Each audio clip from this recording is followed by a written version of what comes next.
अस्सलाम वालेकुम, welcome to dispatching टाइसोन। इस चैनल को सब्सक्राइब कर लें ताकि आने वाली वीडियोस आप तक पहुंचती रहें।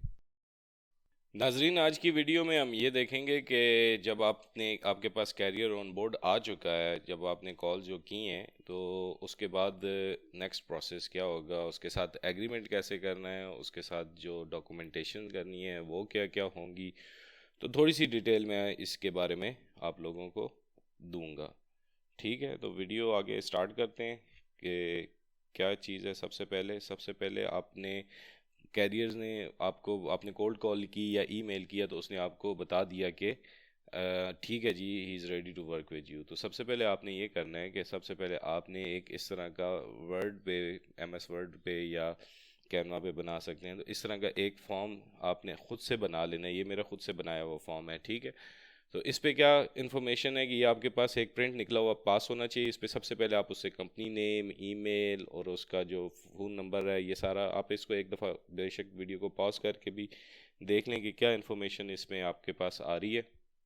ये सिंपली आप इस तरह का बना लें अपने पास। ये बनाने का क्या फ़ायदा होगा कि वो फ़ौरन ही कुछ चीज़ें आप उसके पास लिख लें कि जैसे उसका ईमेल क्या है, उसका कॉन्टैक्ट नंबर, तो आपने ज़ाहिर बात उस पर कॉल की होगी या कुछ भी, वो ऑलरेडी आपके पास होगा, लेकिन फिर भी पूछ लें। बाज़ औक़ात जो ऑफिस या कंपनी का नंबर है वो कुछ और होता है, पर्सनल नंबर कुछ और होता है। जो FEIN है ये या SSN है, ये उनका टैक्स नंबर है। तो टैक्स नंबर वगैरह भी आपका इसके साथ आ जाएगा। ड्राइवर कितने हैं और उसके बाद टाइप ऑफ इक्विपमेंट क्या है, फैक्टरिंग कंपनी का मैंने आपको बताया, यस नो सिर्फ टिक कर दें। उससे पूछ लें कि वो उसकी प्रेफरेंस स्टेट्स कौन सी है, कि कौन सी स्टेट्स है जिसमें वो जाना चाह रहा है और कौन सी ऐसी स्टेट्स हैं जिसमें वो नहीं जाना चाह रहा। ठीक है, ड्राइवर का क्या कॉन्टैक्ट नंबर है। Ask for following documents eight WhatsApp और ईमेल। उसे कहें ये मुझे व्हाट्सएप कर दे या ईमेल कर दे, जिसमें MC authority, W9 form, certificate of insurance, notice of assignment. ये नोटिस ऑफ असाइनमेंट जो है ना वो फैक्टरिंग कंपनी का होता है, मैंने पिछली वीडियो में भी बताया था।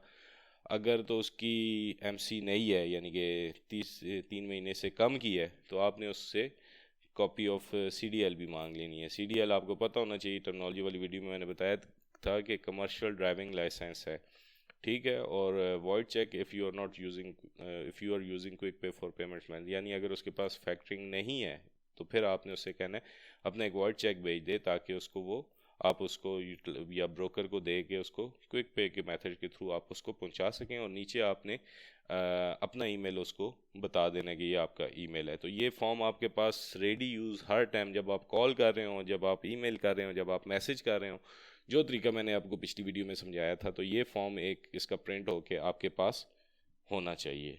ठीक हो गया जी।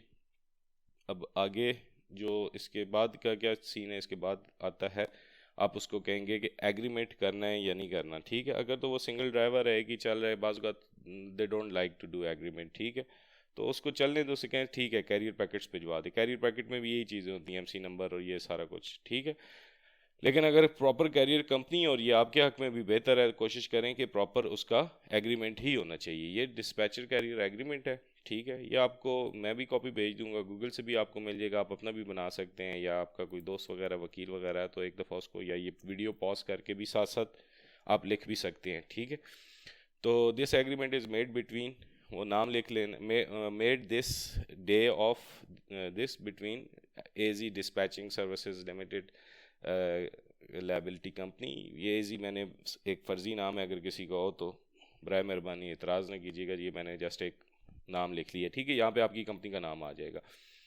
नीचे आपने ये सारे वही जो एक टर्म्स लिखी होती हैं कि आपको जो है ना, here with in referred as a carrier, whereas dispatcher is transportation dispatcher handling necessary paper work between a shipper and a carrier in order to score cargo for set carrier, ठीक है।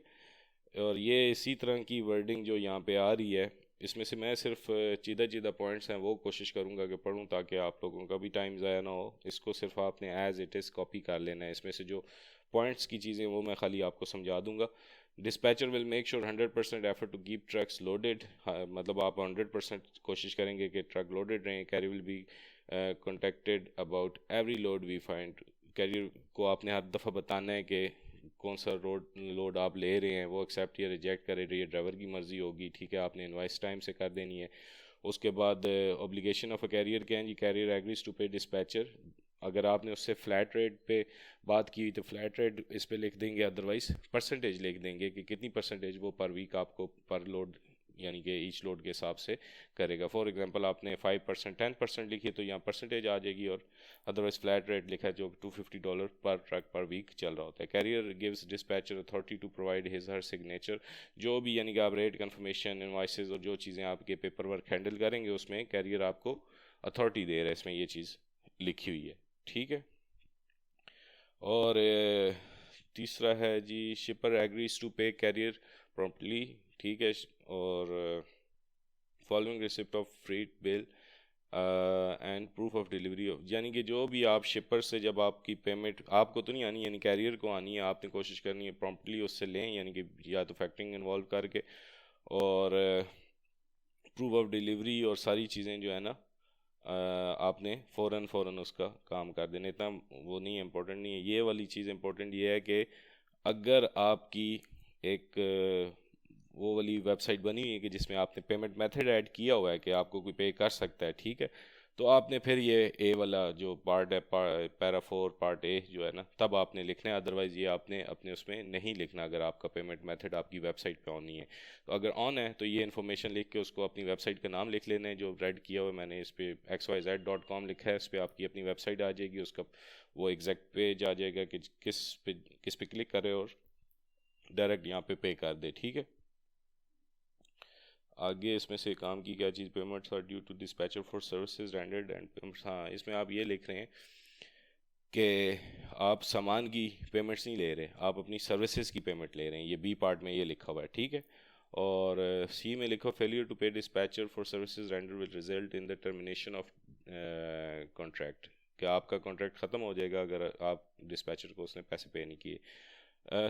इसमें पांचवा तो ये है कि damage liability और ये सारा कुछ उसकी कैरियर की जिम्मेदारी है। छठा पॉइंट ये है कि carrier agrees to hold dispatcher shipper harmless from any liability, carrier किसी तरह का क्लेम जो है ना या नुकसान डिस्पैचर को नहीं पहुंचा सकता, ना ही शिपर पहुंचा सकता है। इसके कॉन्ट्रैक्ट में आपने ये लिखा है कोई अगर पर्सनल इंजरी हो जाती है या कुछ प्रॉपर्टी डैमेज यानी कि जो आप लोड लेके जा रहे हैं उसको कोई डैमेज हो जाता है तो इसमें डिस्पैचर का कसूर नहीं डाला जाएगा, आप इसमें ये लिख रहे हैं। इसीलिए मैं कहता हूँ कि एग्रीमेंट करना जो है ना ज़्यादा बेहतर रहता है, लेकिन कुछ लोग हैं जो इस चीज़ को नहीं कर रहे होते, जिनका सिंगल कैरियर वो कहते हैं बस चलाओ छोड़ो एग्रीमेंट को, तो ठीक है, इस पर कोई इतनी बड़ी बात भी नहीं है। आप वहाँ थोड़ी बैठे हुए हैं कि बहुत कोई बड़ा मसला बन जाए, लेकिन बेहतर रहता है कि ये आप कर लें, ठीक है। ड्यूरिंग 7वां 8वां पैरा मैं पढ़ रहा हूँ जी, during the terms of agreement and for the period of 1 year, ये agrees dispatcher at great expense has developer,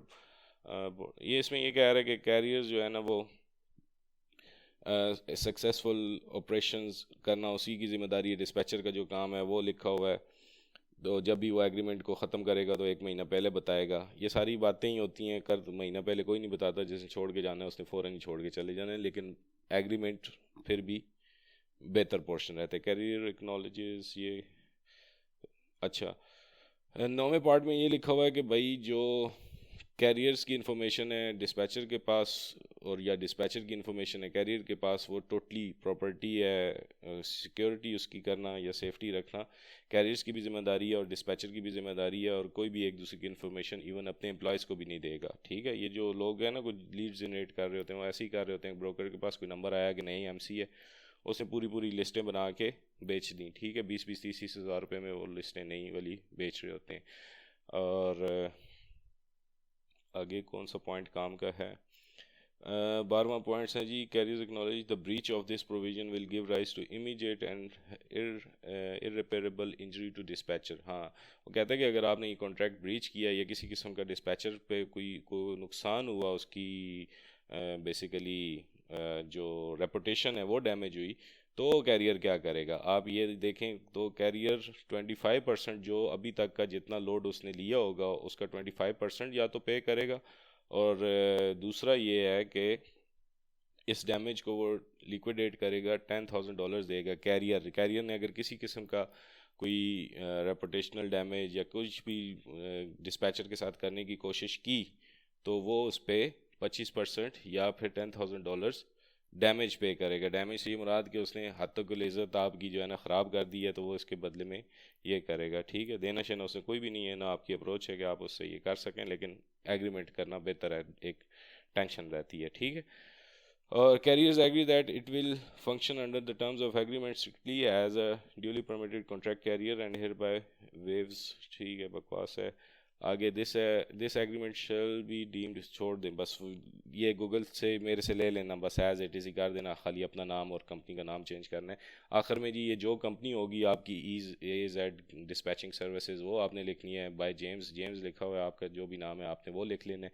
नीचे यहाँ पे कैरियर का नाम आ जाएगा, कैरियर के ऑनर का नाम आ जाएगा, टाइटल आ जाएगा और डेट आ जाएगी। यहाँ पे ये वाला पोर्शन कैरियर ने फिल करना है। ठीक है, तो और उसके साथ ही नीचे आपने लिखा हुआ है कि ये फॉर्म्स हैं, ये सारा कुछ है। और कॉपी ऑफ इंश्योरेंस में आप कह रहे हैं कि we require the standard 1 million in auto liability की, यानी आपकी गाड़ी की अपनी भी 1 मिलियन की वो होनी चाहिए, इंश्योरेंस होनी चाहिए, और कार्गो की इंश्योरेंस $100,000 की इंश्योरेंस होनी चाहिए मिनिमम। ठीक है, और दूसरा आप कह रहे हैं जी insurance agrees list of dispatching, जो भी आपका नाम है आपने वो लिख लेना है, एड्रेस जो है वो आपने वो लिख लेना है, इन्फॉर्मेशन आपने वो जो नीचे सॉरी ईमेल है, फ़ोन नंबर है, फिर वेबसाइट का नाम है, वो सारी चीज़ें आपने लिख लेनी है। ठीक है, जो ये जस्ट फ़र्ज़ी नाम है, इस पर कोई वो नहीं है, आपने अपने हिसाब से लिख लेना है, कोई ये मुश्किल नहीं है। सिर्फ समझाने से ये मुराद है कि कुछ टर्म्स ऐसी हैं कि एक दफ़ा पढ़ लेना, कोई ऐसी टर्म्स ना लिखी हो जिसमें ज़िम्मेदारी आपके अपने ऊपर भी आ रही हो। आपने अपने ऊपर किसी किस्म की कोई ज़िम्मेदारी नहीं लेनी, और ना ये ज़िम्मेदारी लेना काम है। अब नेक्स्ट मैं आपको बताता हूँ कि W9 फॉर्म जो उसमें लिखा हुआ है क्या होता है।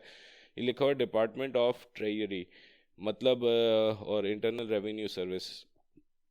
जिस तरह हमारा FBR होता है और वो जो टैक्स का एक हमारा फॉर्म बन जाता है। ठीक है, ये उनका भी tax payer identification number and certification है कि this form basically certify that कि इसने टैक्स पेयर है और टैक्स दिया हुआ है, सब कुछ ओके है। ठीक है, ये वो आपको देगा। ये बेसिकली आपने कुछ नहीं करना, ये ब्रोकर की बाज़ रिक्वायरमेंट, बाज़ नहीं, ज़्यादातर रिक्वायरमेंट यही होती है कि वो ये चीज़ें आपको सेंड करे। ठीक है, ये आपको सेंड हो गई, उसके बाद आपने क्या करना है कि नेक्स्ट ये सारा एक दफ़ा पढ़ लेना आप, इसी में से कोई इसमें ख़ास चीज़ आपके काम की कोई ख़ास चीज़ नहीं है, बस आपके पास ये सर्टिफिकेट होना चाहिए। ठीक है, ये रेट कन्फर्मेशन है।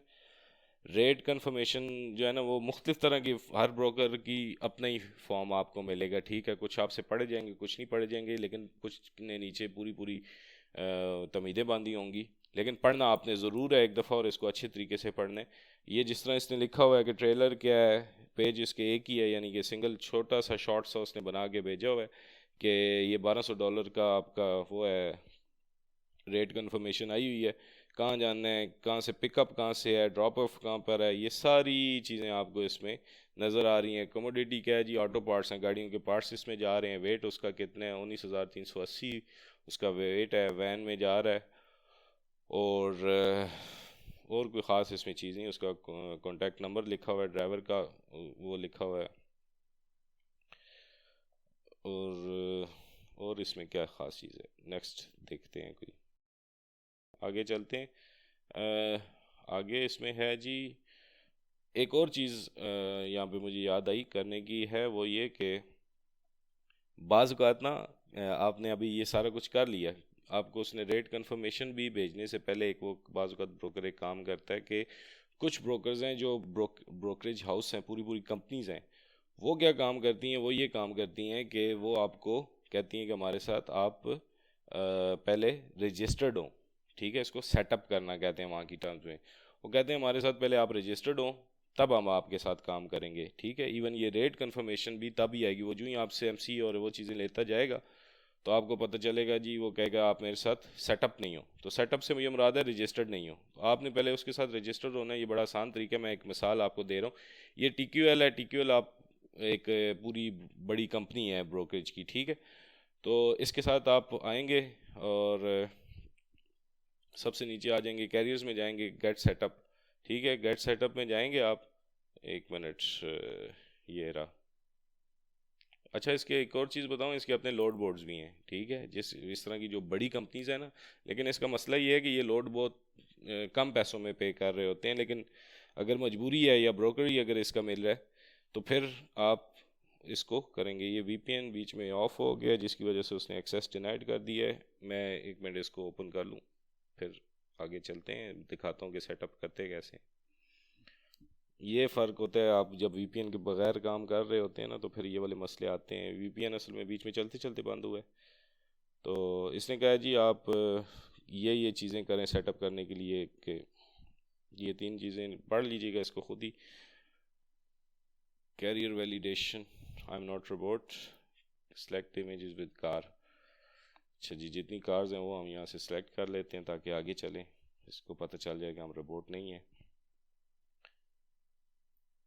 अच्छा, आप आगे आए तो सिंपल इस तरह की एक एक टिक मार्क वाली चीज़ें कुछ जगहों पे आपने फिल करने, नाम शाम लिखने हैं, लेकिन आपने इसको कहा है जी इंटरस्टेट या इंट्रा कनाडा, तो हम इंटरस्टेट वाले हैं तो हमने यहाँ पे कर देना। अब मुझे MC याद तो नहीं है, मैं वैसे रैंडमली एक कोई लिख रहा हूँ, ठीक है, 111098 2। तो इसको चेक कर लेते हैं क्या जी ये सेटअप हुई है कि नहीं, ये आपको बता देगा। ये फेल चीज़ें लिखी आ रही हैं, इसको आपने एक दफ़ा सेफर से भी चेक कर लेना है, लेकिन बाज़ का सेटअप ना हुआ तब भी ये फेल लिखा आ रहा होता है, ठीक है।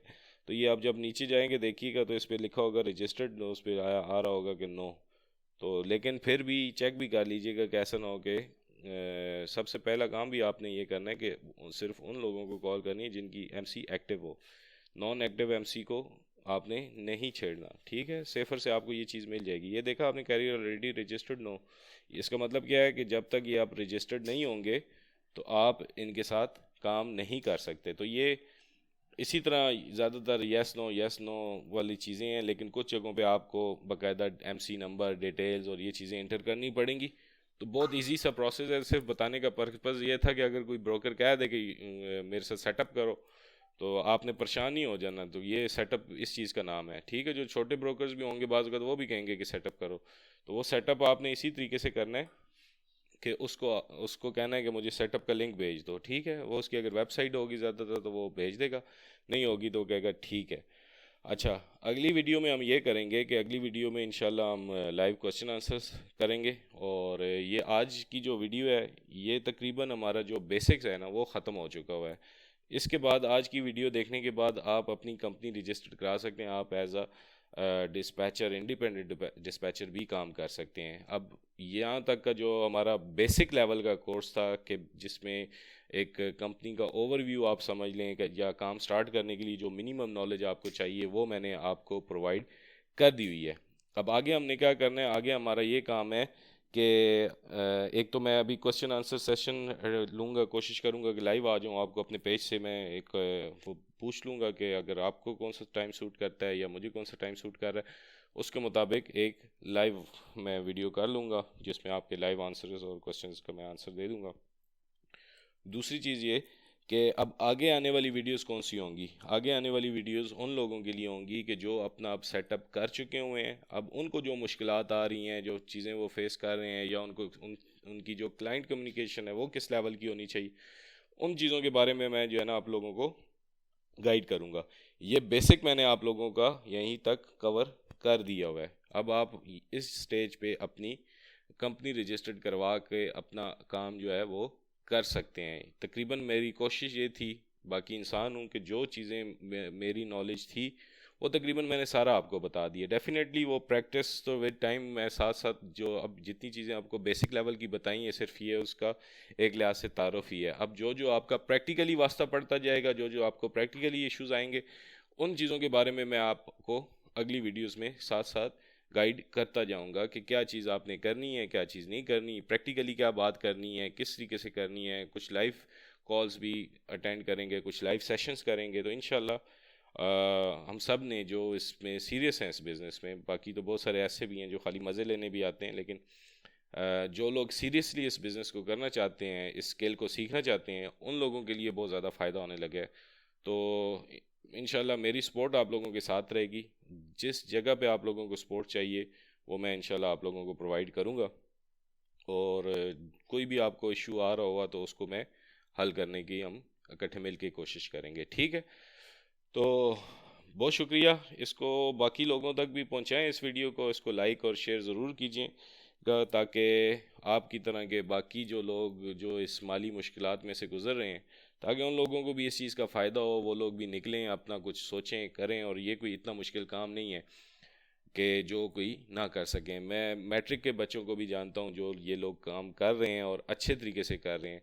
तो बहरहाल एक सिर्फ रिक्वेस्ट मेरी ये है कि जो मैं शायद पहले भी कर चुका हूँ कि प्रॉपर स्किल सीख के इस फील्ड में लो, क्योंकि जो शैडो स्किल है या शैडो नॉलेज है वो हमेशा आपको ख़राब करता है, ठीक है। और वो बेसिकली आपकी कंट्री का भी नाम ख़राब करता है, क्योंकि यहाँ पे अभी पाकिस्तान का ना थोड़ा बहुत नाम आना शुरू हो गया है। कुछ डिस्पैचर्स हैं जिनका नॉलेज पूरा नहीं है, वो जाके फेसबुक ग्रुप से डाटा एक्सट्रैक्ट करके उनके से कॉन्ट्रैक्ट करते हैं, लेकिन नॉलेज ना होने की वजह से उनको वो जो प्रोमिस किए होते हैं वो पूरे नहीं कर सकते। तो अल्टीमेटली क्या होता है, वो ये नहीं कहते कि फ़लाने डिस्पैचर ने काम ख़राब किया, वो कहते हैं कि इन पाकिस्तानियों के साथ काम ना करो, ठीक है, या कोई भी और नेशनैलिटी है उनके साथ ये काम ना करो। तो बेसिकली आपने क्या करना है, कोशिश करनी है कि ईमानदारी के साथ अपनी 100% आउटपुट जो है ना वो आप दें। और अपने जो कस्टमर हैं वो उनका उस हद तक ख्याल रखें कि उनको किसी किस्म की कोई तकलीफ़ ना हो, किसी किस्म के स्कैम्स, किसी किस्म के जो शॉर्टकट्स हैं उसमें ना पड़ें। चीज़ें प्रॉपर तरीके से करें, प्रॉपरली। हम यहाँ पे आपकी हेल्प के लिए मौजूद हैं। अक्सर लोगों के पास मेरा नंबर भी मौजूद है, मेरे पेज का रेफरेंस भी मौजूद है, तो बात करते हैं। तो मैं जब भी फ्री होता हूँ तो मैं उनके जवाब भी देता ही रहता हूँ, ठीक है। शायद यही वजह है कि ज़्यादा मुझे यूट्यूब पे वो नहीं आ रहे होते, इतने ज़्यादा कमेंट्स भी नहीं आ रहे होते, लेकिन ये है कि क्वेश्चंस आप लोगों के साथ साथ भी मैं क्लियर कर रहा होता हूँ। लेकिन कुछ लोग हैं जिनके पास नहीं है, मेरा कॉन्टैक्ट नंबर नहीं है या मेरे तक अप्रोच नहीं है उनकी, तो उनके लिए भी यही है कि एक लाइव सेशन हम अटेंड कर लेंगे ताकि आप लोगों की जो क्यूरीज़ है वो इंशाल्लाह क्लियर हो जाएंगी। तो अगली वीडियो में इंशाल्लाह मुलाकात होती है। तो मोस्ट प्रॉब्ली आज सैटरडे है, तो कल संडे है, तो अगर मैं कल किसी टाइम फ्री हुआ तो मैं आप लोगों से आज शाम तक या रात तक पूछ लूँगा कि क्या हम कल ही सेशन कर लें या फिर नेक्स्ट वीकेंड पे कर लें, क्या या बीच में वीकडेज़ में किसी दिन में जब भी फ्री हुआ तो बीच में कर लेंगे, ठीक है।